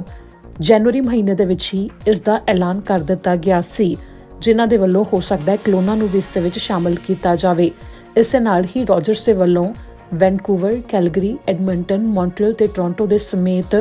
ਓਟਵਾ ਨੂੰ ਵੀ ਇਸ ਦੇ ਵਿੱਚ ਸ਼ਾਮਲ ਕੀਤਾ ਜਾ ਰਿਹਾ ਹੈ। ਟੈਲਸ ਦੇ ਵੱਲੋਂ ਇੱਥੇ ਜਦੋਂ ਐਲਾਨ ਕੀਤਾ ਗਿਆ ਤਾਂ ਨਾਲ ਹੀ ਇਹ ਵੀ ਕਿਹਾ ਗਿਆ ਕਿ ਪਹਿਲਾਂ ਹੀ ਜਿਨ੍ਹਾਂ ਦੇ ਕੋਲ ਨਾ ਖਤਮ ਹੋਣ ਵਾਲਾ ਡਾਟਾ ਮੌਜੂਦ ਹੋਵੇਗਾ ਉਹਨਾਂ ਗ੍ਰਾਹਕਾਂ ਦੇ ਵਾਸਤੇ ਇਸ ਦੀ ਕੀਮਤ ਦੇ ਉੱਤੇ ਕੋਈ ਵੀ ਅਸਰ ਨਹੀਂ ਪਵੇਗਾ। ਇਸ ਦੇ ਨਾਲ ਹੀ ਇਸ ਦੇ ਉੱਤੇ ਹੌਲੀ-ਹੌਲੀ ਹੋਰ ਜਾਣਕਾਰੀ ਸਾਹਮਣੇ ਆਵੇਗੀ। ਟੈਲਸ ਦੇ ਵੱਲੋਂ ਇਹ ਵੀ ਕਿਹਾ ਗਿਆ ਕਿ ਜਦੋਂ ਉਹ ਆਪਣਾ 5G ਨੂੰ ਲਾਂਚ ਕਰਨਗੇ ਤਾਂ ਇਸ ਦਾ ਦਾਇਰਾ 26 ਹੋਰ ਥਾਵਾਂ ਤੱਕ ਵਧਾਇਆ ਜਾਵੇਗਾ, ਕੈਨੇਡਾ ਭਰ ਵਿੱਚ 2020 ਦੇ ਅੰਤ ਤੱਕ। ਇਸ ਦੇ ਨਾਲ ਹੀ ਇਹ ਵੀ ਜਾਣਕਾਰੀ ਸਾਹਮਣੇ ਆਈ ਹੈ ਕਿ ਟੈਲਸ ਦੇ ਵੱਲੋਂ ਸੈਮਸੰਗ ਇਲੈਕਟ੍ਰੋਨਿਕਸ ਦੇ ਨਾਲ ਵੀ 5G ਨੈਟਵਰਕ ਨੂੰ ਲੈ ਕੇ ਪਾਰਟਨਰਸ਼ਿਪ ਕੀਤੀ ਗਈ ਹੈ। ਅਗਲੀ ਖਬਰ ਹੈ ਕਿ ਕੈਨੇਡਾ ਦੇ ਵਿੱਚ ਜਿਵੇਂ ਤੁਹਾਨੂੰ ਸ਼ੁਰੂਆਤ ਦੇ ਵਿੱਚ ਹੀ ਦੱਸਿਆ ਸੀ ਕਿ ਆਰਥਿਕਤਾ ਕਮਜ਼ੋਰ ਹੋ ਰਹੀ ਹੈ ਤੇ ਨਾਲ ਹੀ ਘਾਟਾ ਜੋ ਫੈਡਰਲ ਸਰਕਾਰ ਨੂੰ 2020 ਦੇ ਵਿੱਚ ਪੈਣਾ, ਉਸ ਸੰਬੰਧੀ ਇੱਕ ਰਿਪੋਰਟ ਜਾਰੀ ਹੋਈ ਹੈ। ਉਸ ਰਿਪੋਰਟ ਦੇ ਬਾਰੇ ਦੇਵਾਂਗੇ ਜਾਣਕਾਰੀ। ਪਾਰਲੀਮੈਂਟਰੀ ਬਜਟ ਆਫਿਸਰ ਦੇ ਵੱਲੋਂ ਜਾਣਕਾਰੀ ਦਿੱਤੀ ਗਈ ਹੈ ਕਿ ਉਹਨਾਂ ਨੇ ਸਰਕਾਰ ਨੂੰ ਇਸ ਸਾਲ ਪਏ ਘਾਟੇ ਦੇ ਬਾਰੇ ਨਵੀਂ ਰਿਪੋਰਟ ਜਾਰੀ ਕੀਤੀ ਹੈ, ਜਿਸ ਦੇ ਵਿੱਚ ਦੱਸਿਆ ਗਿਆ ਕਿ $256 ਬਿਲੀਅਨ ਦਾ ਕੋਵਿਡ-19 ਦੇ ਕਰਕੇ ਜੋ ਹਾਲਾਤ ਬਣੇ ਸਰਕਾਰ ਨੂੰ ਘਾਟਾ ਪਿਆ, ਜਿਸ ਦੇ ਵਿੱਚ ਸਾਰੇ ਨਤੀਜੇ ਅੱਜ ਸਵੇਰੇ ਹੀ ਜਾਰੀ ਕੀਤੇ ਗਏ ਨੇ, ਜਿਸ ਦੇ ਵਿੱਚ ਇਹ ਵੀ ਦੱਸਿਆ ਗਿਆ ਹੈ ਕਿ $169 ਬਿਲੀਅਨ ਫੈਡਰਲ ਸਰਕਾਰ ਦੇ ਵੱਲੋਂ ਐਮਰਜੈਂਸੀ ਦੇ ਵਿੱਚ ਲੋਕਾਂ ਦੀ ਮਦਦ ਕਰਨ ਦੇ ਵਾਸਤੇ ਵਰਤੇ ਗਏ ਨੇ। ਯਾਨੀ ਕਿ ਜਿਹੜੇ ਵੱਖੋ ਵੱਖਰੇ ਪ੍ਰੋਗਰਾਮ ਸ਼ੁਰੂ ਕੀਤੇ ਗਏ ਕੋਵਿਡ-19 ਦੌਰਾਨ ਮਦਦ ਦੇਣ ਦੇ ਵਾਸਤੇ ਉਸ ਦੇ ਉੱਤੇ 169 ਬਿਲੀਅਨ ਡਾਲਰ ਦਾ ਖਰਚਾ ਕੀਤਾ ਗਿਆ ਹੈ। ਇਸ ਦੇ ਨਾਲ ਹੀ ਇਹ ਵੀ ਜਾਣਕਾਰੀ ਦਿੱਤੀ ਗਈ ਹੈ ਕਿ 2020 ਦੇ ਵਿੱਚ 6.8% ਤੱਕ ਆਰਥਿਕਤਾ ਹੇਠਾਂ ਆ ਸਕਦੀ ਹੈ, ਜੋ ਕਿ 1981 ਤੋਂ ਬਾਅਦ ਹੁਣ ਤੱਕ ਦੀ ਸਭ ਤੋਂ ਮਾੜੀ ਆਰਥਿਕ ਸਥਿਤੀ ਹੋਵੇਗੀ। 1982 ਦੇ ਵਿੱਚ 3.2% ਤੱਕ ਆਰਥਿਕਤਾ ਹੇਠਾਂ ਆਈ ਸੀ ਤੇ ਮੌਜੂਦਾ ਹਾਲਾਤ ਉਸ ਤੋਂ ਦੁੱਗਣੇ ਮਾੜੇ ਨੇ। ਇਸ ਸੰਬੰਧੀ ਜਾਣਕਾਰੀ ਦਿੰਦੇ ਹੋਏ ਇਹ ਵੀ ਦੱਸਿਆ ਗਿਆ ਹੈ ਕਿ ਆਉਂਦੇ ਸਮੇਂ ਦੇ ਵਿੱਚ ਆਰਥਿਕਤਾ ਉੱਤੇ ਹੋਰ ਅਸਰ ਦੇਖਣ ਨੂੰ ਮਿਲ ਸਕਦਾ ਹੈ। ਇੱਥੇ ਜ਼ਿਕਰਯੋਗ ਹੈ 13% ਤੋਂ ਪਾਰ ਤਾਂ ਬੇਰੁਜ਼ਗਾਰੀ ਦਰ ਕੈਨੇਡਾ ਦੇ ਵਿੱਚ ਇਸ ਸਮੇਂ ਹੋਈ ਪਈ ਹੈ। ਵੱਡੀ ਗਿਣਤੀ 'ਚ ਲੋਕਾਂ ਨੂੰ ਕੰਮ ਨਹੀਂ ਮਿਲ ਰਿਹਾ ਤੇ ਜਿਹੜੇ ਕੰਮ ਮਿਲ ਵੀ ਰਹੇ ਨੇ ਉੱਥੇ ਜੋ ਉਹਨਾਂ ਨੂੰ ਪੈਸੇ ਮਿਲ ਰਹੇ ਨੇ ਉਹ ਕਈ ਥਾਵਾਂ ਦੇ ਉੱਤੇ ਪਹਿਲਾਂ ਨਾਲੋਂ ਘੱਟ ਮਿਲ ਰਹੇ ਨੇ ਤੇ ਨਾਲ ਹੀ ਅਜਿਹੇ ਵੀ ਕਈ ਕੰਮ ਨੇ ਜਿੱਥੇ ਕਾਮੇ ਹੀ ਨਹੀਂ ਮਿਲ ਰਹੇ। ਖਾਸ ਤੌਰ ਤੇ ਖੇਤੀਬਾੜੀ ਦੇ ਵਿੱਚ ਖੇਤੀਬਾੜੀ ਦੇ ਲਈ ਕਾਮਿਆਂ ਦੀ ਘਾਟ ਦਾ ਨਤੀਜਾ ਇਸ ਸਮੇਂ ਕਿਹਾ ਜਾ ਰਿਹਾ ਹੈ ਕਿ ਆਉਂਦੇ ਸਾਲ ਤੱਕ ਦਿਖਾਈ ਦੇਵੇਗਾ, ਕਿਉਂਕਿ ਕਾਮਿਆਂ ਦੀ ਘਾਟ ਕਰਕੇ ਖੇਤੀਬਾੜੀ ਦਾ ਕੰਮ ਉਨੇ ਵੱਡੇ ਪੱਧਰ ਦੇ ਉੱਤੇ ਨਹੀਂ ਹੋ ਰਿਹਾ ਜਿੰਨਾ ਹਰ ਸਾਲ ਹੁੰਦਾ ਹੈ, ਜਿਸ ਤੋਂ ਬਾਅਦ ਸਪਲਾਈ ਦੇ ਉੱਤੇ ਵੀ ਅੱਗੇ ਫਰਕ ਪਵੇਗਾ, ਵਪਾਰ ਦੇ ਉੱਤੇ ਵੀ ਫਰਕ ਪਵੇਗਾ ਤੇ ਆਰਥਿਕਤਾ ਦੇ ਉੱਤੇ ਵੀ ਇਸ ਦਾ ਅਸਰ ਦਿਖਾਈ ਦੇਣ ਵਾਲਾ ਹੈ। ਤੁਹਾਨੂੰ ਦੱਸਦੇ ਹਾਂ ਕਿ ਕੈਨੇਡਾ ਭਰ ਵਿੱਚ ਕਰੋਨਾ ਵਾਇਰਸ ਸੰਬੰਧੀ ਆਖਿਰ ਕਿੰਨੇ ਅੰਕੜੇ ਹੋ ਗਏ ਨੇ ਤੇ ਆਖਿਰ ਕੁੱਲ ਕਿੰਨੇ ਅੰਕੜੇ ਹੋਏ ਨੇ ਤੇ ਹਰ ਸੂਬੇ ਦੇ ਵਿੱਚ ਐਕਟਿਵ ਕੇਸ ਕਿੰਨੇ ਰਹਿ ਗਏ ਨੇ ਤੇ ਮੌਤਾਂ ਕਿੰਨੀਆਂ ਹੋ ਚੁੱਕੀਆਂ ਨੇ। ਕੈਨੇਡਾ ਭਰ ਵਿੱਚ ਕਰੋਨਾ ਵਾਇਰਸ ਮਾਮਲਿਆਂ ਦੀ ਗਿਣਤੀ 1 ਲੱਖ ਤੋਂ ਪਾਰ ਹੋ ਗਈ ਹੈ, ਜਿਸ ਦੇ ਵਿੱਚੋਂ 62,496 ਠੀਕ ਵੀ ਹੋ ਗਏ ਨੇ ਤੇ 8300 ਮੌਤਾਂ ਹੋ ਚੁੱਕੀਆਂ ਨੇ। ਐਲਬਰਟਾ ਦੇ ਵਿੱਚ ਐਕਟਿਵ ਕੇਸ ਕਰੀਬ 499 ਨੇ, 152 ਮੌਤਾਂ ਹੋ ਚੁੱਕੀਆਂ ਨੇ। ਬ੍ਰਿਟਿਸ਼ ਕੋਲੰਬੀਆ ਦੇ ਵਿੱਚ ਐਕਟਿਵ ਕੇਸ ਕਰੀਬ 190 ਨੇ, 168 ਮੌਤਾਂ ਹੋ ਚੁੱਕੀਆਂ ਨੇ। ਮੈਨੀਟੋਬਾ ਵਿੱਚ ਕਰੀਬ 8 ਐਕਟਿਵ ਕੇਸ ਨੇ ਤੇ 7 ਮੌਤਾਂ ਹੋ ਚੁੱਕੀਆਂ ਨੇ। ਨਿਊ ਬ੍ਰੰਸਵਿਕ ਦੇ ਵਿੱਚ ਕਰੀਬ 27 ਐਕਟਿਵ ਕੇਸ ਨੇ ਤੇ 2 ਮੌਤਾਂ ਹੋ ਚੁੱਕੀਆਂ ਨੇ। ਨਿਊਫਾਊਂਡਲੈਂਡ ਦੇ ਵਿੱਚ ਇਸ ਸਮੇਂ ਇੱਕ ਵੀ ਐਕਟਿਵ ਕੇਸ ਨਹੀਂ ਦੱਸਿਆ ਜਾ ਰਿਹਾ ਤੇ 3 ਮੌਤਾਂ ਉੱਥੇ ਹੁਣ ਤੱਕ ਹੋਈਆਂ ਨੇ। ਨੋਵਾ ਸਕੋਸ਼ੀਆ ਦੇ ਵਿੱਚ ਐਕਟਿਵ ਕੇਸ ਕਰੀਬ 2 ਦੱਸੇ ਗਏ ਨੇ ਤੇ 62 ਮੌਤਾਂ ਹੋਈਆਂ ਨੇ। ਓਨਟਾਰੀਓ ਦੇ ਵਿੱਚ ਕਰੀਬ 2308 ਐਕਟਿਵ ਕੇਸ ਨੇ ਤੇ 2605 ਮੌਤਾਂ ਹੋ ਚੁੱਕੀਆਂ ਨੇ। ਪ੍ਰਿੰਸ ਐਡਵਰਡ ਆਈਲੈਂਡ ਦੇ ਉੱਤੇ ਹੁਣ ਇੱਕ ਵੀ ਐਕਟਿਵ ਕੇਸ ਨਹੀਂ ਹੈ। ਕਿਊਬੈਕ ਦੇ ਵਿੱਚ 26,299 ਐਕਟਿਵ ਕੇਸ ਦੱਸੇ ਗਏ ਨੇ ਤੇ 5340 ਮੌਤਾਂ ਹੁਣ ਤੱਕ ਹੋ ਚੁੱਕੀਆਂ ਨੇ। ਸਸਕੈਚੁਅਨ ਦੇ ਵਿੱਚ 59 ਦੇ ਕਰੀਬ ਐਕਟਿਵ ਕੇਸ ਦੱਸੇ ਗਏ ਨੇ ਤੇ 13 ਮੌਤਾਂ ਉੱਥੇ ਹੁਣ ਤੱਕ ਹੋ ਚੁੱਕੀਆਂ ਨੇ। ਨਾਰਥ ਵੈਸਟ ਟੈਰੀਟਰੀਜ਼ ਦੇ ਵਿੱਚ ਇੱਕ ਵੀ ਐਕਟਿਵ ਕੇਸ ਨਹੀਂ ਹੈ ਤੇ ਯੂਕੋਨ ਦੇ ਵਿੱਚ ਵੀ ਕੋਈ ਐਕਟਿਵ ਕੇਸ ਨਹੀਂ ਹੈ। ਬ੍ਰਿਟਿਸ਼ ਕੋਲੰਬੀਆ ਸਰਕਾਰ ਦੇ ਵੱਲੋਂ ਇੱਕ ਨਸ਼ੇ ਦੇ ਬਾਰੇ ਜਾਣਕਾਰੀ ਸਾਂਝੀ ਕੀਤੀ ਗਈ ਹੈ, ਜਿਸ ਦਾ ਨਾਮ ਸਾਂਝਾ ਕਰਦੇ ਹੋਏ ਨਾਲ ਹੀ ਅਧਿਕਾਰੀਆਂ ਦੇ ਵੱਲੋਂ ਸਿਹਤ ਅਧਿਕਾਰੀਆਂ ਨੇ ਇਹ ਜਾਣਕਾਰੀ ਦਿੱਤੀ ਹੈ। ਨਾਲ ਹੀ ਉਹਨਾਂ ਨੇ ਇਹ ਵੀ ਕਿਹਾ ਹੈ ਕਿ ਇਹ ਨਸ਼ਾ ਜੇਕਰ ਕਿਸੇ ਵੱਲੋਂ ਕੀਤਾ ਜਾਂਦਾ ਹੈ ਤਾਂ ਉਸ ਦੇ ਦਿਮਾਗ ਦੇ ਕੰਮ ਕਰਨ ਦੀ ਸ਼ਕਤੀ ਨੂੰ ਹੌਲੀ ਕਰ ਦਿੰਦਾ ਹੈ, ਜੋ ਕਿ ਬੇਹੱਦ ਖਤਰਨਾਕ ਹੈ ਤੇ ਸਟਰੀਟਸ ਦੇ ਉੱਤੇ ਇਹ ਨਸ਼ਾ ਮੌਜੂਦ ਹੈ। ਨਾਰਦਰਨ ਹੈਲਥ ਦੇ ਵੱਲੋਂ ਉੱਤਰੀ ਬ੍ਰਿਟਿਸ਼ ਕੋਲੰਬੀਆ ਦੇ ਵਿੱਚ ਜਾਣਕਾਰੀ ਦਿੱਤੀ ਗਈ ਹੈ ਕਿ ਇੱਕ ਅਜਿਹਾ ਨਸ਼ਾ ਇਸ ਸਮੇਂ ਸਟਰੀਟਸ ਦੇ ਉੱਤੇ ਦਿੱਤਾ ਜਾ ਰਿਹਾ ਹੈ ਜਿਸ ਦੇ ਵਿੱਚ ਬੈਂਜ਼ੋਸ ਦੀ ਮੌਜੂਦਗੀ ਹੈ, ਜਿਸ ਨੂੰ ਕਿ ਬੈਂਜ਼ੋਡਾਇਆਜ਼ੇਪਾਈਨਸ ਵੀ ਕਿਹਾ ਜਾਂਦਾ ਹੈ। ਇਹ ਕਾਫੀ ਜ਼ਿਆਦਾ ਖਤਰਨਾਕ ਹੈ, ਜਿਸ ਨੂੰ ਕਿ ਜੇਕਰ ਹੋਰ ਨਸ਼ੇ ਦੇ ਵਿੱਚ ਮਿਲਾ ਕੇ ਦਿੱਤਾ ਜਾਂਦਾ ਹੈ ਤਾਂ ਇਸ ਦੇ ਨਾਲ ਓਵਰਡੋਜ਼ ਦਾ ਖਤਰਾ ਵੀ ਬਹੁਤ ਜ਼ਿਆਦਾ ਬਣ ਜਾਂਦਾ ਹੈ, ਯਾਨੀ ਕਿ ਜ਼ਿਆਦਾ ਨਸ਼ਾ ਲੈਣ ਦੇ ਕਰਕੇ ਮੌਤ ਦੇ ਨੇੜੇ ਵਿਅਕਤੀ ਪਹੁੰਚ ਜਾਂਦਾ ਹੈ। ਸਿਰਫ ਇਹੀ ਨਹੀਂ, ਸਗੋਂ ਬੈਂਜ਼ੋਸ ਜੇਕਰ ਕਿਸੇ ਵੀ ਵਿਅਕਤੀ ਦੇ ਵੱਲੋਂ ਇਸ ਨੂੰ ਲਿਆ ਜਾਂਦਾ ਹੈ ਤਾਂ ਇਸ ਦੇ ਨਾਲ ਹੌਲੀ-ਹੌਲੀ ਵਿਅਕਤੀ ਦਾ ਦਿਮਾਗ ਕੰਮ ਕਰਨਾ ਹੌਲੀ ਕਰ ਦਿੰਦਾ ਹੈ, ਜੋ ਕਿ ਬੇਹੱਦ ਖਤਰਨਾਕ ਹੈ। ਇਸ ਦੌਰਾਨ ਅਧਿਕਾਰੀਆਂ ਦੇ ਵੱਲੋਂ ਕਿਹਾ ਗਿਆ ਹੈ ਕਿ ਦੂਜੇ ਨਸ਼ਿਆਂ ਦੇ ਵਿੱਚ ਮਿਲਾ ਕੇ ਵੀ ਇਸ ਨੂੰ ਦਿੱਤਾ ਜਾ ਰਿਹਾ ਹੈ ਸਟਰੀਟਸ ਦੇ ਉੱਤੇ, ਜੋ ਕਾਫੀ ਜ਼ਿਆਦਾ ਖਤਰਨਾਕ ਹੈ, ਜਿਸ ਦੇ ਵਿੱਚ ਇੱਥੋਂ ਤੱਕ ਦਿੱਕਤ ਆਉਂਦੀ ਹੈ ਕਿ ਜੇਕਰ ਕੋਈ ਵਿਅਕਤੀ ਓਵਰਡੋਜ਼ ਹੋ ਵੀ ਜਾਂਦਾ ਹੈ ਤਾਂ ਉਸ ਨੂੰ ਨਲੈਕਸੋਨ ਦੇ ਨਾਲ ਵੀ ਵਾਪਸ ਮੋੜਨਾ ਕਾਫੀ ਮੁਸ਼ਕਲ ਹੋ ਜਾਂਦਾ ਹੈ। ਇੱਥੇ ਅਧਿਕਾਰੀਆਂ ਨੇ ਇਹ ਵੀ ਕਿਹਾ ਕਿ ਜਿਹੜੇ ਵੀ ਇਹ ਗੈਰ ਕਾਨੂੰਨੀ ਨਸ਼ੇ ਨੇ, ਜੇਕਰ ਕੋਈ ਵਿਅਕਤੀ ਇਹਨਾਂ ਨੂੰ ਲੈਂਦਾ ਵੀ ਹੈ ਤਾਂ ਉਹ ਕਦੇ ਵੀ ਇਕੱਲਾ ਨਾ ਲਵੇ, ਯਾਨੀ ਕਿ ਉਸ ਦੇ ਆਲੇ ਦੁਆਲੇ ਕੋਈ ਹੋਣਾ ਚਾਹੀਦਾ ਜਿਹੜਾ ਉਸ ਦੇ ਉੱਤੇ ਧਿਆਨ ਦੇਵੇ। ਤਾਂ ਦੂਜੀ ਗੱਲ ਹੈ ਕਿ ਜਦੋਂ ਉਸਨੇ ਇਹ ਨਸ਼ਾ ਕਰਨਾ ਵੀ ਹੈ ਤਾਂ ਨਲੈਕਸੋਨ ਦੀਆਂ ਕਿਟਸ ਆਪਣੇ ਕੋਲ ਜ਼ਰੂਰ ਰੱਖੇ, ਜਿਸ ਦੇ ਵਿੱਚ 3 ਤੋਂ ਜ਼ਿਆਦਾ ਡੋਜ਼ਸ ਉਹਦੇ ਕੋਲ ਹੋਣੀਆਂ ਚਾਹੀਦੀਆਂ ਨੇ। ਸਿਰਫ ਇਹੀ ਨਹੀਂ, ਸਗੋਂ ਜਦੋਂ ਉਸਨੇ ਨਸ਼ਾ ਕਰਨਾ ਹੈ ਤਾਂ ਉਸਦੇ ਕੋਲ ਮੌਜੂਦ ਵਿਅਕਤੀ ਨੂੰ ਪਤਾ ਹੋਣਾ ਚਾਹੀਦਾ ਹੈ ਕਿ ਨੈਲੈਕਸੋਨ ਕਿੱਟ ਦੀ ਵਰਤੋਂ ਕਰਨੀ ਕਿਵੇਂ ਹੈ। ਇਸ ਦੇ ਨਾਲ ਹੀ ਜੇਕਰ ਤੁਸੀਂ ਆਪਣੇ ਆਲੇ ਦੁਆਲੇ ਕਿਸੇ ਵੀ ਵਿਅਕਤੀ ਨੂੰ ਦੇਖਦੇ ਹੋ, ਤੁਹਾਨੂੰ ਲੱਗਦਾ ਹੈ ਕਿ ਇਸਨੇ ਜ਼ਿਆਦਾ ਨਸ਼ਾ ਕੀਤਾ ਹੋਇਆ ਹੈ,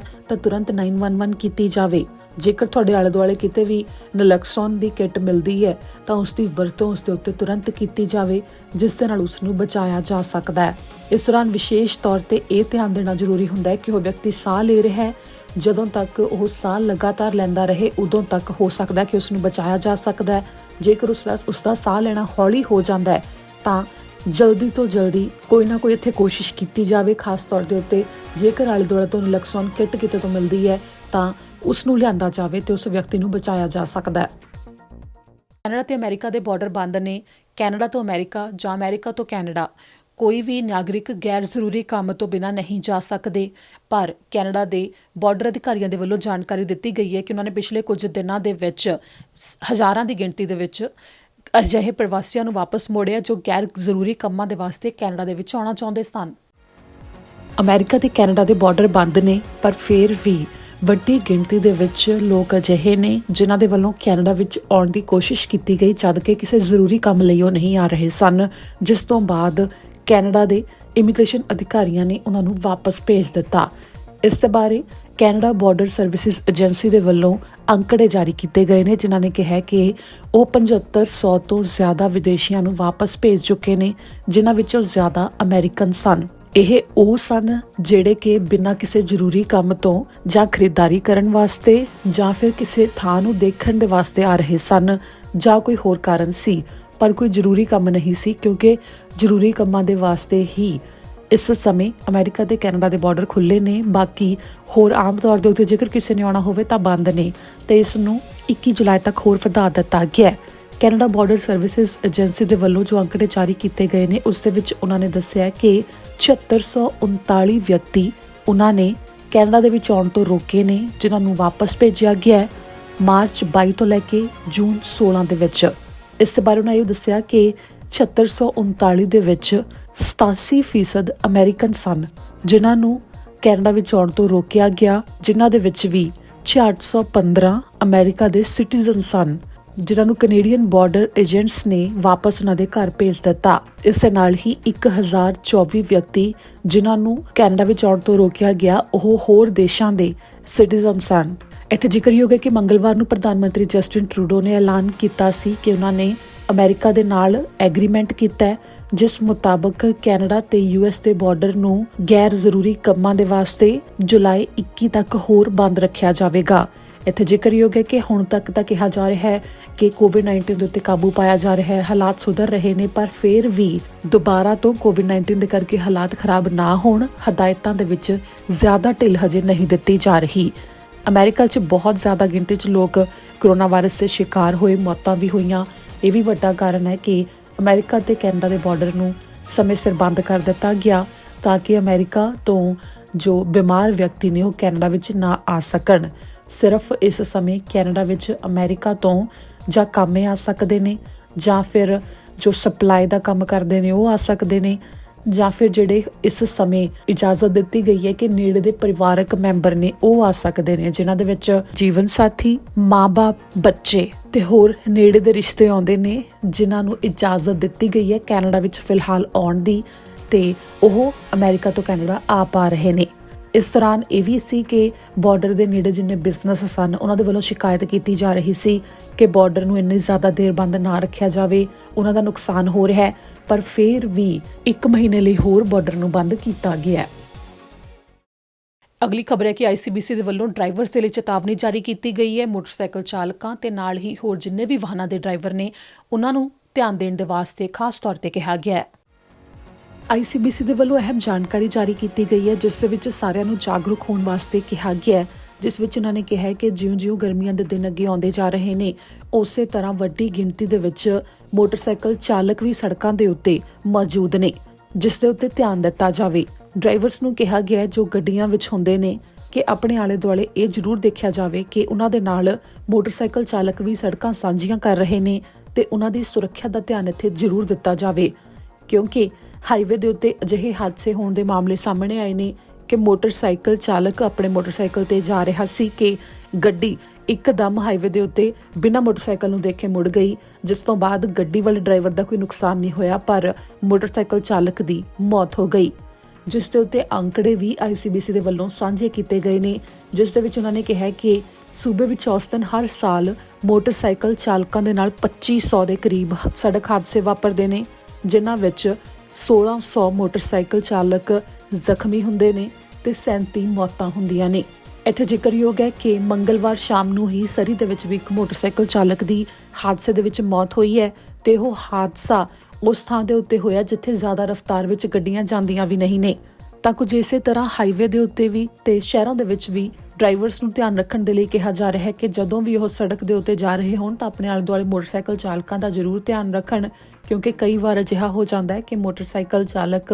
ਗੱਡੀ ਵਿੱਚ ਬੈਠਿਆਂ ਬਲਾਈਂਡ ਸਪੌਟ ਦੇ ਵਿੱਚ ਜ਼ਿਆਦਾ ਆ ਜਾਂਦੇ ਨੇ ਤੇ ਉਹ ਦਿਖਾਈ ਨਹੀਂ ਦਿੰਦੇ, ਜਿਸ ਤੋਂ ਬਾਅਦ ਨੁਕਸਾਨ ਜ਼ਿਆਦਾ ਹੁੰਦਾ ਹੈ, ਜਿਸ ਕਰਕੇ ਬਹੁਤ ਧਿਆਨ ਦੇ ਨਾਲ ਆਲੇ ਦੁਆਲੇ ਦੇਖ ਕੇ ਹੀ ਡਰਾਈਵਰਸ ਨੂੰ ਧਿਆਨ ਰੱਖਣ ਦੇ ਵਾਸਤੇ ਕਿਹਾ ਜਾ ਰਿਹਾ ਹੈ ਤੇ ਨਾਲ ਹੀ ਅਜਿਹੀ ਹੀ ਜਾਣਕਾਰੀ ਤੇ ਜਾਗਰੂਕ ਕਰਨ ਦੇ ਵਾਸਤੇ ਮੋਟਰਸਾਈਕਲ ਚਾਲਕਾਂ ਨੂੰ ਵੀ ਕਿਹਾ ਜਾ ਰਿਹਾ ਹੈ ਕਿ ਉਹ ਵੀ ਇਸ ਦੌਰਾਨ ਬਹੁਤ ਜ਼ਿਆਦਾ ਧਿਆਨ ਰੱਖਣ, ਆਪਣੀ ਰਫ਼ਤਾਰ ਨੂੰ ਲੈ ਕੇ ਵੀ ਤੇ ਨਾਲ ਹੀ ਆਪਣੀ ਸੇਫਟੀ ਨੂੰ ਲੈ ਕੇ ਵੀ। ਜਿਹੜਾ ਉਹ ਹੈਲਮਟ ਪਾ ਰਹੇ ਨੇ ਉਹ ਕਾਫੀ ਉਹਨਾਂ ਨੂੰ ਸੁਰੱਖਿਅਤ ਰੱਖਣ ਵਾਲਾ ਹੋਵੇ ਤੇ ਨਾਲ ਹੀ ਪੂਰੇ ਤਿਆਰ ਹੋ ਕੇ ਹੀ ਘਰੋਂ ਨਿਕਲਣ ਉਹ ਮੋਟਰਸਾਈਕਲ ਦੇ ਉੱਤੇ, ਤਾਂ ਕਿ ਜੇਕਰ ਕਦੇ ਹਾਦਸੇ ਦਾ ਸ਼ਿਕਾਰ ਮੋਟਰਸਾਈਕਲ ਚਾਲਕ ਕੋਈ ਹੋ ਵੀ ਜਾਂਦਾ ਹੈ ਤਾਂ ਉਸ ਦਾ ਜ਼ਿਆਦਾ ਨੁਕਸਾਨ ਨਾ ਹੋਵੇ। ਇਸ ਤਰ੍ਹਾਂ ਲਈ ਇਸ ਬੁਲੇਟਿਨ ਵਿੱਚ ਇੰਨਾ ਹੀ। ਮੈਨੂੰ ਦਿਓ ਇਜਾਜ਼ਤ। ਸਤਿ ਸ਼੍ਰੀ ਅਕਾਲ।